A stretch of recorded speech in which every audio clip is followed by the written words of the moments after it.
The Whispering Walls. In the heart of a secluded forest, shrouded in a dense canopy of ancient trees, stood a decrepit house known far and wide as the Whispering Walls. Its very name sent shivers down the spines of those who dared speak of it. At night, eerie murmurs and spectral whispers emanated from its rotting timbers, unsettling even the bravest souls. Emily, a young historian with an insatiable curiosity, had heard the tales of the Whispering Walls since childhood. For years, she'd been drawn to the enigmatic house, compelled to unravel its mysteries. One day, she shared her fascination with Jake, a brave local who had grown up hearing the same chilling legends. "You don't actually want to go there, do you?" Jake asked, eyeing Emily with concern. "I have to know what's hidden within those walls," Emily replied with a determined gleam in her eyes. Against his better judgment, Jake agreed to accompany her to the Whispering Walls. Together, they ventured into the heart of the forbidding forest, their footsteps muffled by the thick carpet of fallen leaves. As they approached the house, they were greeted by an unsettling sight. Vines and moss clung to its rotting wooden facade, and the windows stared out like empty eyes. The house seemed to loom over them, as if it were watching their every move. Undeterred, Emily and Jake entered the house, and the air grew palpably colder as they crossed the threshold. They began their exploration cautiously, moving from room to room. The place was a maze of decaying furniture, dusty drapes, and cobwebs that stretched from floor to ceiling. The whispers they'd heard so much about were absent during the day, leaving only an eerie silence that weighed heavily on their shoulders. Jake kept an eye on Emily, worried that the legends might prove true. They uncovered hidden rooms and secret passages, the house revealing its secrets bit by bit. In a forgotten corner, Emily discovered an ornate mirror, its glass tarnished with age. As she gazed into it, her reflection seemed to waver, and for a moment, she thought she saw a different face staring back at her, a face from the past. Jake, sensing Emily's unease, hurriedly led her away from the mirror. "Let's keep moving," he urged, his voice trembling. As they ascended a creaking staircase, the whispers began to return, barely audible at first, like a soft breeze rustling leaves. The words were indistinct, just murmurs on the wind, but they seemed to draw Emily and Jake deeper into the house's mysteries. In an attic room, they discovered an old diary, its pages yellowed with age. It belonged to Mrs. Hawthorne, the reclusive woman who had lived in the house many years ago. The diary revealed a life filled with sorrow and loneliness, and Emily couldn't help but feel a pang of empathy for the long-departed resident. As they read on, the whispers around them grew louder, forming distinct words and phrases. The voices seemed to speak of lost love, regret, and longing, as if the house itself were trying to communicate the pain of its past. Suddenly, the room filled with a chilling presence, and the temperature dropped to a bone-numbing cold. Emily and Jake watched in horror as the spectral figure of an old woman materialized before them. It was Mrs. Hawthorne, her eyes filled with sadness and a yearning for connection. "Who are you?" Emily stammered, her voice trembling. Mrs. Hawthorne's ghostly figure beckoned them closer. "I am the guardian of these Whispering Walls," she whispered, her voice echoing with sorrow. "I have waited for someone to hear my story, to understand my loneliness." Tears welled in Emily's eyes as she realized the truth. The house was not haunted by malevolent spirits, but by the lingering memories and unfulfilled desires of its former inhabitants. Mrs. Hawthorne's spirit slowly dissipated, leaving behind an overwhelming sense of peace and closure. Emily and Jake, profoundly moved by the experience, made their way out of the house. The once forbidding whispers had transformed into a mournful serenade that filled the air around them. As they walked away from the Whispering Walls, Emily couldn't help but feel a profound sense of connection to the house and its history. The past was never truly dead. It lived on in the stories and memories that echoed through the walls. Curiosity, she had learned, could be a powerful force, one that revealed not only the secrets of the past but also the enduring humanity that bound us all. The shadow in the mirror. The sprawling Victorian mansion loomed before them, its once grand facade now cracked and peeling, shrouded in a veil of gloom. The afternoon sun cast long, eerie shadows across the unkempt garden, enhancing the aura of decay that clung to the place. This was the house that had earned its chilling reputation. The house with mirrors that harbored secrets. Sarah, a skeptical journalist with a penchant for debunking the supernatural, had received an anonymous tip about the mansion. Intrigued, she enlisted the help of David, a seasoned paranormal investigator known for his fearlessness in the face of the unknown. As they ventured into the mansion, The air grew heavy with anticipation. Dust motes danced in the dim light that filtered through tattered curtains. The interior was a curious blend of opulence and ruin. Ornate chandeliers hanging from the cracked ceilings, faded tapestries that once depicted grandeur, and mirrors, countless mirrors, lining the walls of every room. Sarah approached one of the mirrors cautiously. Her reflection stared back at her, mirroring every subtle movement. But something felt wrong. It was as if her reflection had a mind of its own, mimicking her actions with a delay. "Did you see that?" Sarah whispered to David, her voice quivering. David, his eyes fixed on a mirror in another corner of the room, nodded. "Yeah, I did. Let's investigate." Together, they moved from room to room, each mirror revealing the same eerie phenomenon. The reflections mimicked their movements but with a disturbing lag, like a shadowy specter lingering behind them. "This doesn't make any sense," Sarah muttered, her skepticism giving way to unease. As they explored deeper into the mansion, the mirrors grew more unsettling. Some reflected scenes from different time periods, an opulent ballroom, a Victorian funeral, and even what appeared to be a blood-soaked battlefield. Others whispered faint, indecipherable voices as they passed. They reached a chamber at the heart of the mansion, where a massive ornate mirror hung as the centerpiece. This mirror was unlike any they had seen before. It showed no reflection of Sarah, just an empty void. David stepped closer, his reflection vanishing into the inky blackness of the mirror. Panic surged through Sarah as she watched him disappear, his voice faintly echoing from within the mirror's depths. "David, can you hear me?" Sarah cried, her heart pounding. For what felt like an eternity, there was no response. Just when Sarah was on the verge of despair, David's voice emerged from the mirror, filled with a mixture of wonder and dread. "I'm in another world, Sarah. It's like a twisted reflection of our own." Fear gnawed at Sarah's insides, but she couldn't leave David trapped. With a deep breath, she stepped closer to the mirror and reached out, her hand passing through the surface as if it were liquid.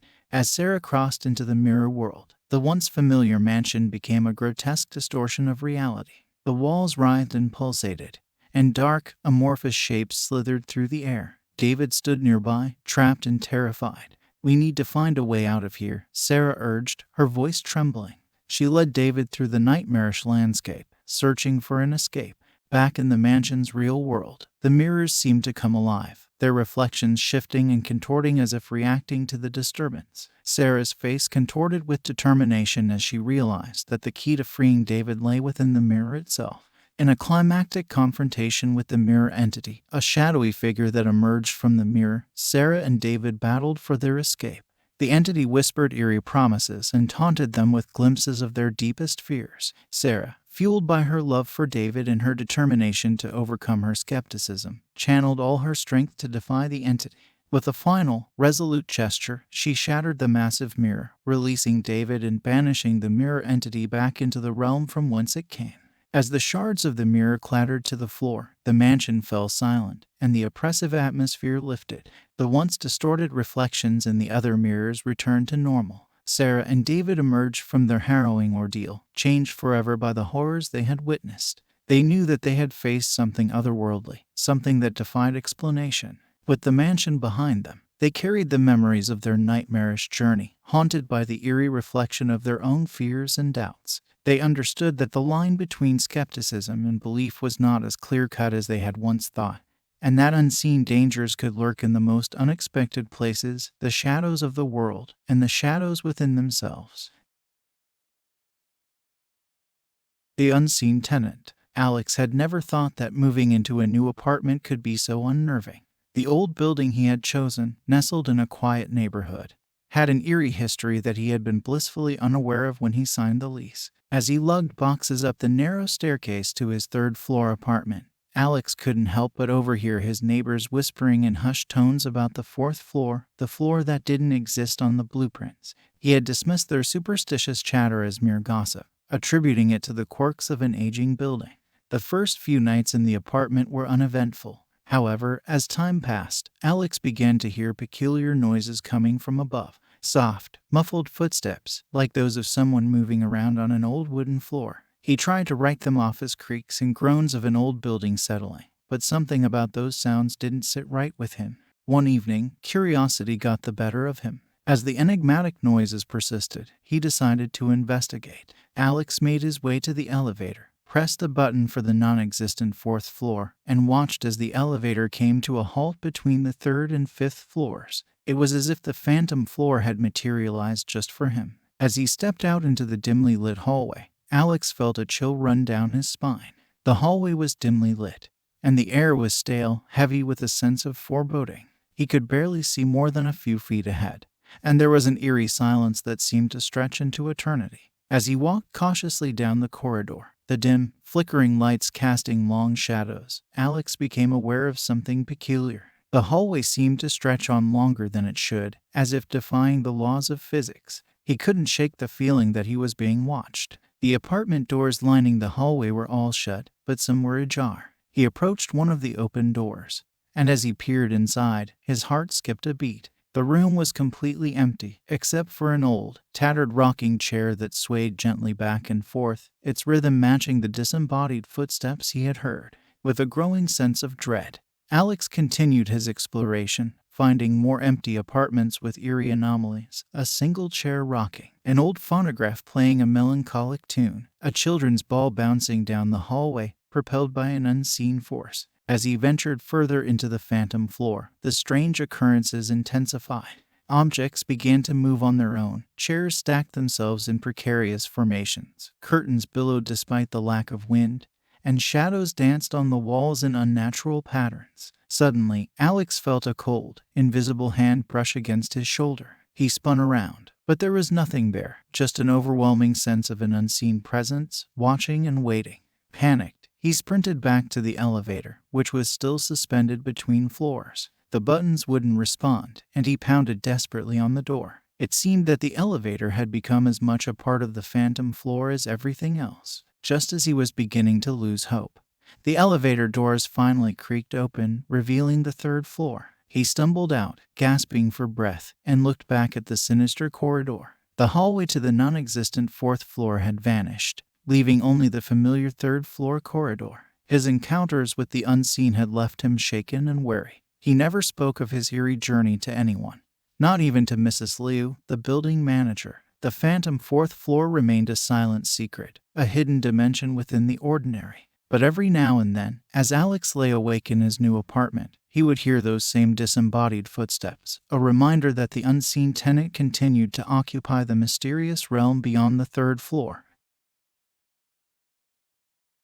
The Cursed Heirloom. The small town of Ravenswood had always been a place where secrets festered like old wounds, hidden away in the shadows. And it was in this town that Hannah, an antique collector with a penchant for the peculiar, found herself drawn to an unassuming little shop, its windows filled with forgotten treasures. As the door to the antique shop creaked open, a gust of cool, stale air washed over Hannah, sending a shiver down her spine. The shop, run by the reclusive Mr. Gray, was an enigmatic place, filled with an array of objects, each with its own history, some more sinister than others. Hannah's eyes were immediately drawn to a weathered music box resting on a dusty shelf. Its exterior was adorned with intricate carvings of roses and thorns, the kind of craftsmanship that was rare to find. Without hesitation, she approached it, her fingers tracing the contours of the delicate woodwork. "Ah, the music box," Mr. Gray said, his voice barely more than a whisper. "A most peculiar item, that one." Curiosity piqued, Hannah inquired about its history. Mr. Gray hesitated, his gaze drifting to the window as if searching for answers in the overcast sky. "This music box, my dear, carries a curse," he finally admitted, his eyes locking with hers. "It once belonged to Elizabeth, a young woman whose life was marred by tragedy. Legend has it that anyone who possesses it is doomed to be haunted by her ghost." Hannah, skeptical but intrigued, couldn't resist the allure of such a story. She paid the asking price and left the shop with the music box cradled in her arms, feeling a chill run down her spine as she did. That night, as she sat alone in her dimly lit living room, Hannah decided to wind up the music box. Its delicate melody filled the room, weaving a haunting tune that seemed to emanate from another time. As the final note faded into the air, the room grew eerily silent. It was then that she heard the first whisper, a soft, sorrowful voice that seemed to come from all around her. "Help me," it pleaded. Startled, Hannah looked around, her heart pounding in her chest. But there was no one there, only the empty room and the cursed music box on the table. In the days that followed, the strange occurrences multiplied. Objects moved on their own, doors slammed shut with a force that should have been impossible, and the whispers grew louder and more desperate. Hannah knew she had to uncover the truth behind the curse and the ghostly figure of Elizabeth. She delved into the town's history, discovering a tragic tale of a young woman who had lived in Ravenswood centuries ago. Elizabeth's life had been plagued by misfortune, and her death had been shrouded in mystery and suspicion. As she pieced together the puzzle, Hannah realized that the curse was somehow tied to a terrible injustice committed against Elizabeth in her lifetime. Determined to free herself from the relentless haunting, Hannah set out to right the wrongs of the past. One night, guided by the ethereal whispers of Elizabeth's ghost, Hannah followed a series of cryptic clues that led her to a hidden chamber beneath the town's ancient church. There, in the dimly lit catacombs, she uncovered the truth, a long-forgotten confession written by one of Elizabeth's tormentors. As Hannah read the confession aloud, the walls seemed to reverberate with the weight of centuries of suffering.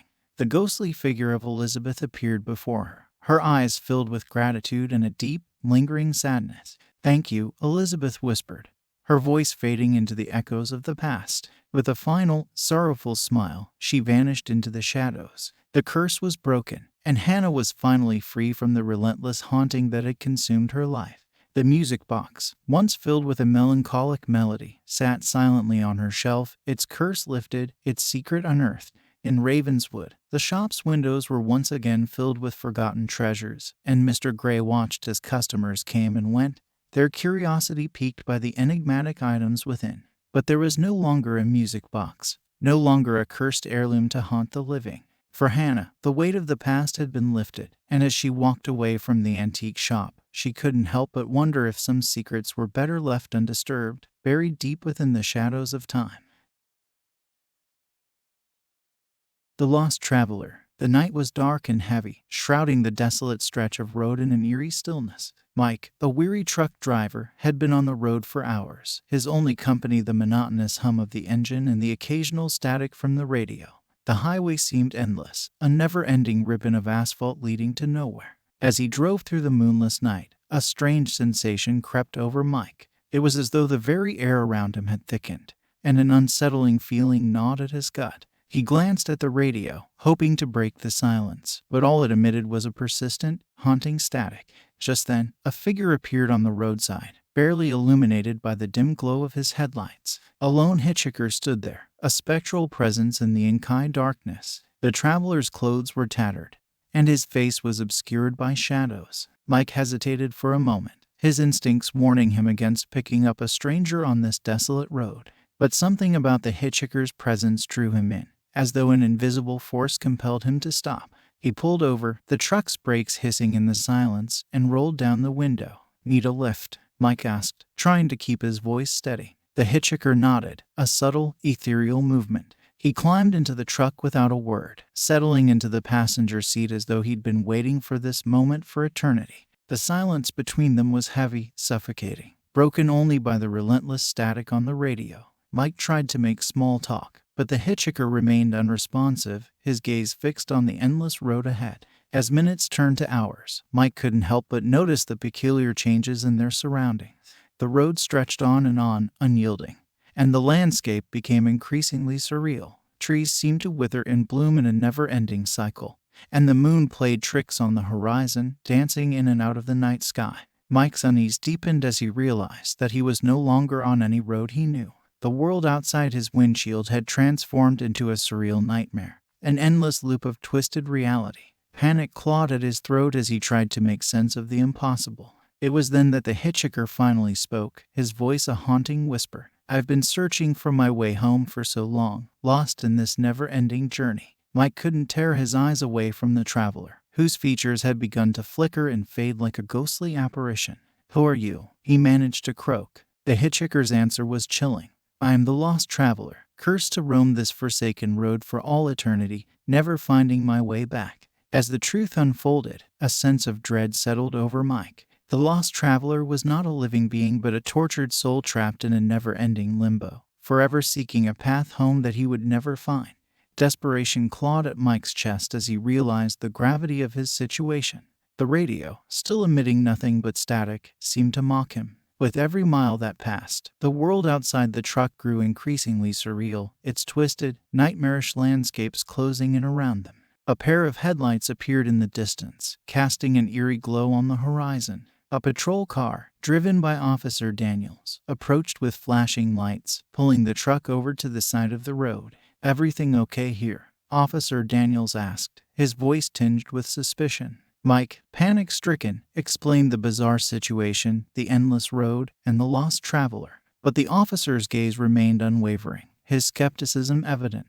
"That's just an old local legend, son," Officer Daniels said. "There's no such thing as the lost traveler. You must be seeing things." Mike's heart sank as he realized that he was trapped, alone with a ghostly hitchhiker in this nightmarish realm, a realm that defied all logic and reason. With the patrol car's departure, the isolation of the road once again enveloped them. Mike knew he had to make a choice, one that would determine his fate. He could continue driving, lost in the endless loop, or he could confront the lost traveler and the curse that bound him to this forsaken road. Summoning every ounce of courage, Mike turned to face the spectral figure. "We need to break this curse," he declared, his voice firm. The lost traveler regarded him with hollow eyes, the weight of centuries of torment etched in his expression. "It won't be easy," he whispered.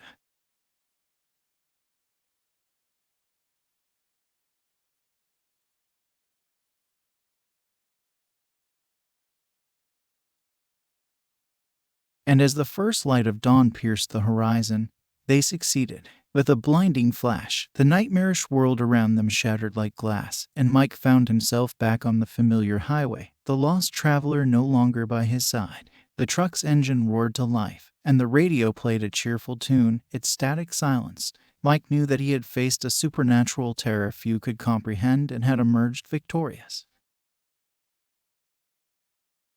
The Watcher in the Woods. The forest surrounding the quiet town of Willowbrook had always been a place shrouded in mystery. Its dense, fog-laden woods were the source of chilling tales whispered among the townsfolk, who believed that something sinister lurked amidst the ancient trees. They called it the Watcher, a malevolent entity rumored to haunt the woods. Lily was not one to be easily swayed by superstitions. A fearless teenager with a fascination for the unknown, she couldn't resist the allure of the forest. Armed with her camera and a determination to debunk the myths, she ventured into the heart of the woods one misty morning. As she ventured deeper into the forest, the dense fog seemed to swallow her, muffling all sounds and creating an eerie stillness. The towering trees cast long, gnarled shadows that danced in the pale light. It was easy to see why this place had garnered a reputation as a haunt of nightmares. Lily's footsteps were cautious but determined. She had heard the stories of the Watcher, but she believed them to be nothing more than the tales of superstitious townsfolk. As she walked, she noticed peculiar symbols carved into the trees, ancient and faded. They seemed like remnants of a forgotten language, adding to the forest's mystique. The air grew colder as she continued, and strange things began to happen. Birds, normally chirping merrily, remained silent, and small animals scurried away as if fleeing some unseen menace. Lily's skepticism wavered for a moment, but she pushed onward. The forest was vast and disorienting, its trails winding and branching unpredictably. Lily felt like she was being watched, though she tried to convince herself it was merely her imagination. But then she saw it.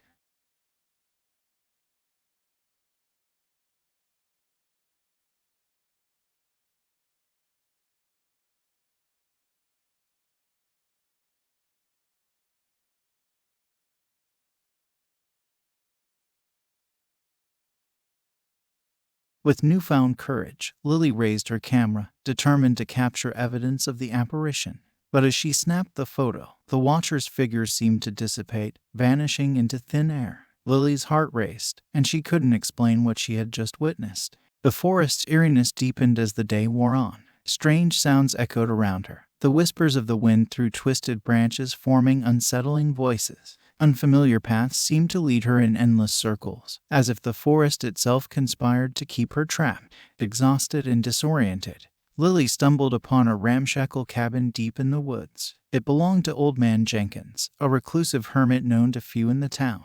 Desperate for shelter and answers, she knocked on the cabin's rickety door. The door creaked open slowly, revealing the old man, his eyes weary but surprisingly lucid. He beckoned Lily inside and listened intently as she recounted her harrowing experience. "You've entered a cursed place," Old Man Jenkins said in a hoarse voice. "The Watcher is real, child. An ancient guardian of these woods. He protects them from those who dare to intrude." Lily was skeptical but willing to hear more. Old Man Jenkins went on to explain that the symbols she had seen were part of an ancient curse placed upon the forest to deter outsiders. Those who ventured too deep would be lost forever, ensnared by the Watcher. Realization washed over Lily, and she knew she had to find a way out. With Old Man Jenkins as her guide, they retraced her steps, following the mysterious symbols carved into the trees. The forest seemed to resist their escape, but Lily's determination was unwavering. As they approached the forest's edge, the atmosphere grew dense with tension. The Watcher, a shadowy specter, materialized before them, its presence filling the air with dread. It was a creature of malevolence, its eyes burning with ancient anger. With Old Man Jenkins by her side, Lily stood her ground, defiant and unafraid. She knew that she had to confront the Watcher and break the curse that held this ancient forest in its thrall. A battle of wills ensued, the Watcher's malevolent power clashing against Lily's determination to escape. The forest seemed to tremble, and the very ground beneath them quaked as they faced off. Then, with a brilliant flash of light, the Watcher let out an agonized wail, fading into nothingness. The ancient curse was broken, and the forest sighed in relief. Lily and Old Man Jenkins emerged from the woods, shaken but triumphant. The Watcher in the woods was no more, and the forest could now be explored without fear of eternal entrapment. The townsfolk, skeptical of the tales, listened in astonishment as Lily recounted her journey. The forest, once feared as a place of malevolence, was now a testament to courage and determination. But Lily knew that, deep in the heart of those woods, the Watcher's gaze would forever linger in the shadows, a reminder of the thin line between myth and reality, and the primal fear of the unknown. The Attic Secrets. The old family home, nestled at the end of a quiet street, had always been shrouded in mystery. It was a house filled with history, secrets, and an attic that had been sealed off for generations. When Grace, a young woman with a penchant for uncovering the past, inherited the house from her late aunt, she couldn't resist the urge to explore its hidden attic. Aunt Edna had always been a secretive and enigmatic relative. She had lived alone in the house for decades, rarely allowing anyone inside. As Grace wandered through the house, memories of her aunt flooded back, including whispered tales of family scandals and unspoken truths. One evening, as Grace sat alone in her aunt's favorite reading nook, she noticed something peculiar. The lights in the house began to flicker, casting eerie shadows on the walls. She had always been told that the attic was sealed shut, but now the flickering lights seemed to beckon her to explore the forbidden space. Driven by curiosity, Grace ventured to the attic door, feeling the weight of countless untold stories pressing upon her.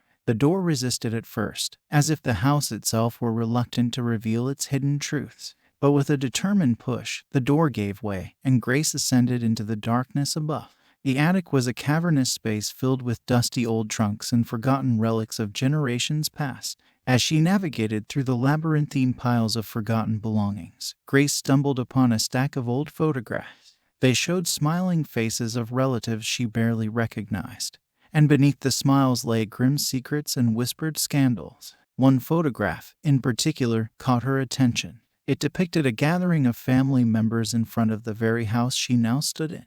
Yet, a portion of the image had been torn away, leaving behind a haunting void. Grace's heart raced as she realized that her own family had hidden something significant from her. As she continued her search, she noticed a presence in the attic, a spectral figure watching over her. The attic spirit, an ethereal guardian of the family's secrets, revealed itself to her. Its eyes held a deep sadness, as if burdened by the weight of untold stories. With a trembling voice, Grace spoke to the spirit, questioning the family's decisions to hide the truth. The attic spirit, unable to speak in words, conveyed its purpose through images and emotions. It showed her the pain and sacrifice endured by her ancestors to protect the family's honor. Grace realized that the spirit was not malevolent but protective, safeguarding the family's legacy even in death.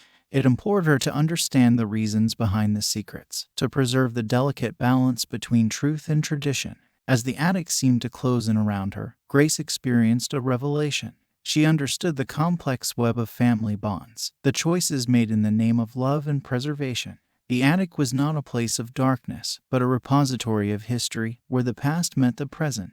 With newfound wisdom, Grace descended from the attic, leaving behind the flickering lights and the lingering presence of the attic spirit. She resolved to honor her family's legacy, not by burying its secrets but by preserving its stories. The photographs, the relics, and the whispered scandals were no longer shadows to be feared but a testament to the resilience and sacrifices of those who had come before. The house, once a symbol of mystery and secrets, became a place of understanding and acceptance. Grace would carry the burden of her family's history, cherishing the lessons learned from the attic's secrets. As she looked out the window at the world beyond, she knew that the past and the present were intertwined, and that sometimes the truth was worth discovering, even if it was hidden in the shadows.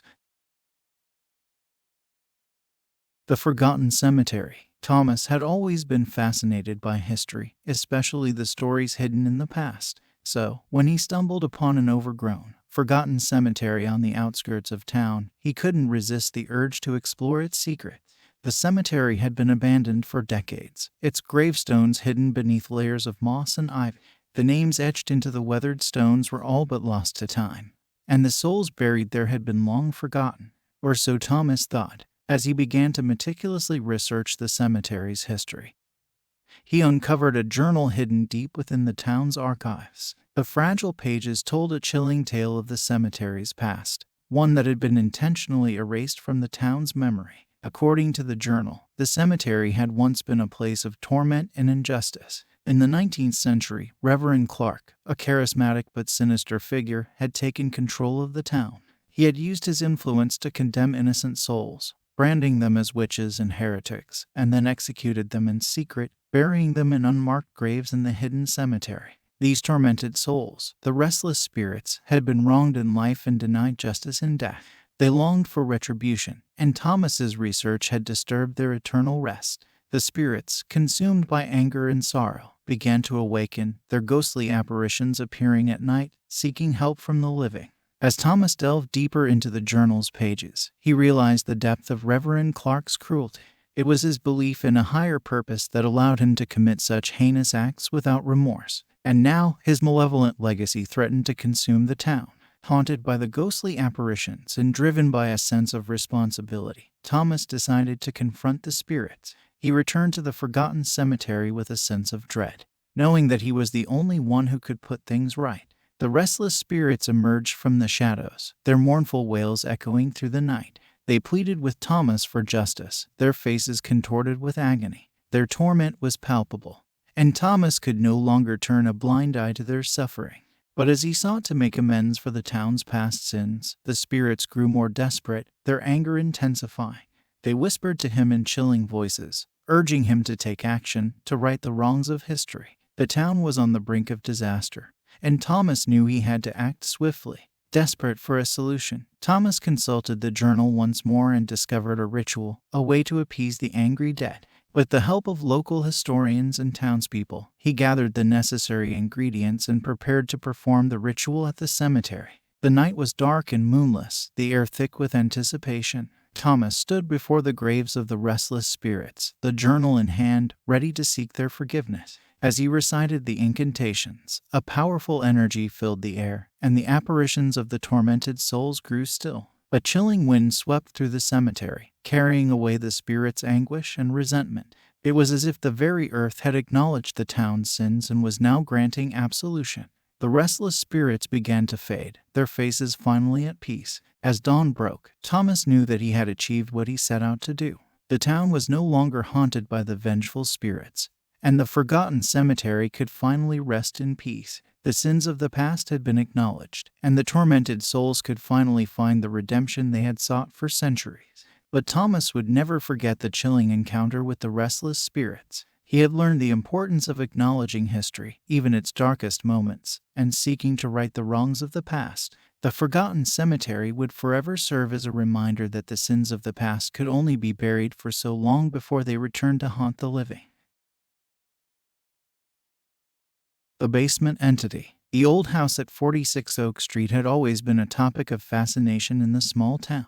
With its weathered facade and creaky wooden floors, it appeared like any other quaint residence. But as dusk fell and the shadows lengthened, an eerie hush would envelop the house, leaving the locals with a sense of foreboding. Kevin, an adventurous teenager with a fearless spirit, had heard the tales and whispers about the house for years. His friends dared him to explore its hidden mysteries, and he couldn't resist the challenge. One gloomy evening, with a flashlight in hand and determination in his heart, Kevin entered the house. He crept cautiously through the dimly lit rooms, feeling the weight of the oppressive silence. There was something unmistakably sinister lurking beneath the surface. His exploration eventually led him to a rickety door at the far end of the hallway.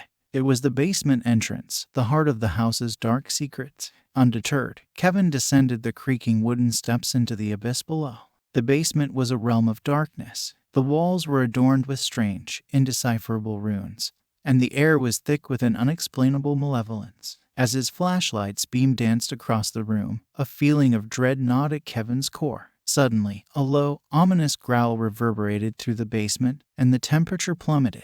Kevin felt the hairs on his neck stand on end as a shadowy figure emerged from the darkness. The basement entity had awakened. With eyes that glowed like dying embers, the entity moved toward Kevin with unearthly speed. Panic surged through him, but there was no escape. He was trapped, and the entity's presence weighed heavily upon him. As Kevin's flashlight flickered, he caught a glimpse of the entity's grotesque form. It was a tortured soul, its visage contorted in anguish. It reached out with skeletal fingers, seeking something that Kevin couldn't comprehend. In a desperate bid to escape, Kevin sprinted back up the stairs, the entity hot on his heels. Its malevolent presence seemed to seep into his very being, suffocating him with despair. He burst through the basement door, gasping for air, but the entity remained trapped below. Kevin knew that he had to uncover the truth behind the entity's torment if he were to ever find peace. Determined to unravel the house's mysteries, he delved into the town's archives, searching for clues about the previous owner, old Mrs. Carter. What he discovered was a tragic tale that had been buried with her. Mrs. Carter had lived in the house for decades, a reclusive woman who had shunned the world. As Kevin dug deeper, he unearthed a journal hidden among her belongings. Its pages revealed a heartbreaking story of lost love, betrayal, and a desperate pact with dark forces. Years ago, Mrs. Carter had been deeply in love with a man named Samuel, but their love had been forbidden by her family. In desperation, she had turned to an occult ritual to bind their souls together forever. Unbeknownst to her, the ritual had attracted the attention of an ancient malevolent entity, one that sought to consume her soul. The entity had struck a sinister deal with Mrs. Carter. It would grant her the power to be with Samuel, but in return, she would become the vessel for its insatiable hunger for human souls. She had agreed, condemning herself to a wretched existence and binding the entity to the house. Kevin realized that the only way to free the tormented entity was to break the pact. Armed with the knowledge he had acquired, he returned to the basement, determined to confront the malevolent force once and for all. As he entered the basement, the entity's presence loomed before him. It emanated a mixture of agony and longing. Trapped in a cycle of torment, Kevin recited the incantation he had discovered in Mrs. Carter's journal, pleading with the entity to release its hold on the house. The room trembled, and the entity let out a haunting scream that reverberated through the walls. Slowly, it began to dissipate, its form unraveling like smoke in the wind. Kevin watched as the malevolent force was released from its eternal torment.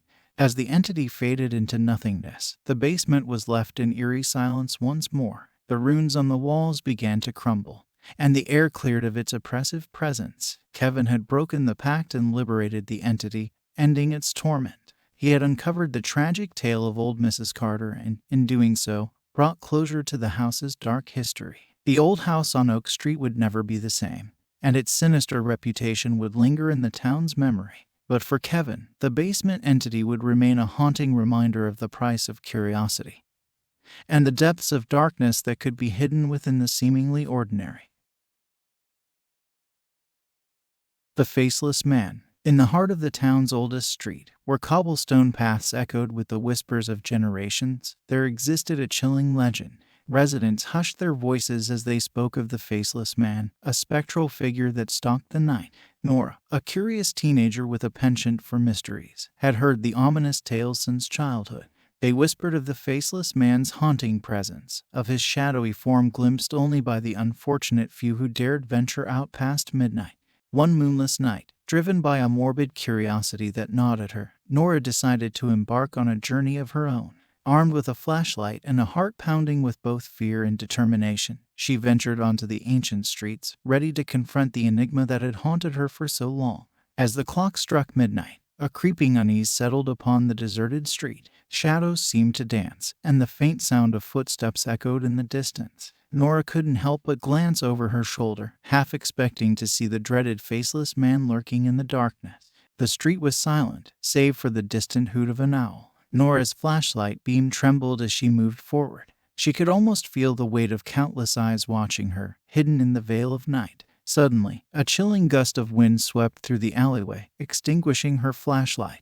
Panic washed over her, but she couldn't turn back now. She had to uncover the truth behind the Faceless Man. Fumbling for her phone, she managed to turn on its dim light, casting eerie shadows on the cobblestones. With each step, her pulse quickened and her breaths grew shallower. The street seemed longer, darker, and more treacherous than ever before. Then, from the corners of her vision, Nora caught a glimpse of movement. The figureless man was real. His silhouette was blurry, like a smudge on the canvas of the night. He seemed to glide toward her with ghostly grace. Frozen in terror, Nora watched as the Faceless Man drew near, his presence sapping the warmth from the air. She couldn't make out his features. Where his face should have been, there was a grotesque void of darkness. In the instant, Detective Brooks, the town's veteran investigator, appeared on the scene. He had been tracking the legend of the Faceless Man for years, but the truth remained elusive. Seeing Nora in danger, he intervened, drawing his weapon. The Faceless Man recoiled from the detective's flashlight, retreating into the inky blackness. His eerie absence left a lingering chill in the air, but Nora and Detective Brooks had no intention of letting him escape again. With newfound determination, they delved into the town's archives, sifting through old newspapers, dusty journals, and forgotten photographs. The truth, they discovered, was woven deep into the town's history. The Faceless Man had been a renowned artist in the 19th century, known for his exceptional talent. But as time passed, his work fell out of favor, and his obsession with recognition consumed him. His face, once celebrated, became a mask of bitterness and despair. In a desperate bid for immortality, the artist had turned to the occult, seeking a dark ritual to etch his legacy into the annals of history. But the ritual had gone horribly wrong, stripping him of his identity and condemning him to wander the town's oldest street as the Faceless Man. Nora and Detective Brooks realized that the Faceless Man's torment was not a curse but a reflection of his unquenchable thirst for recognition. He had become the embodiment of the fear of being forgotten. With this revelation, they sought to confront the Faceless Man once more. Returning to the forsaken street, they found him waiting, his form shifting between reality and the spectral realm. The Faceless Man yearned for acknowledgement, for his art to be remembered once more. In a moment of empathy, Nora held up her phone, capturing the eerie visage of the Faceless Man. She promised to share his story with the world, to ensure that his art would never be forgotten. As the last echoes of the night faded, the Faceless Man seemed to soften. His silhouette wavered, and his spectral presence dissipated into the night. Nora and Detective Brooks watched as the legend of the Faceless Man, shrouded in tragedy, vanished into the darkness from whence it came. The old street returned to its tranquil slumber, and the whispers of the Faceless Man grew silent. In the end, it was not fear that had bound him to the town's oldest street, but the haunting specter of obscurity.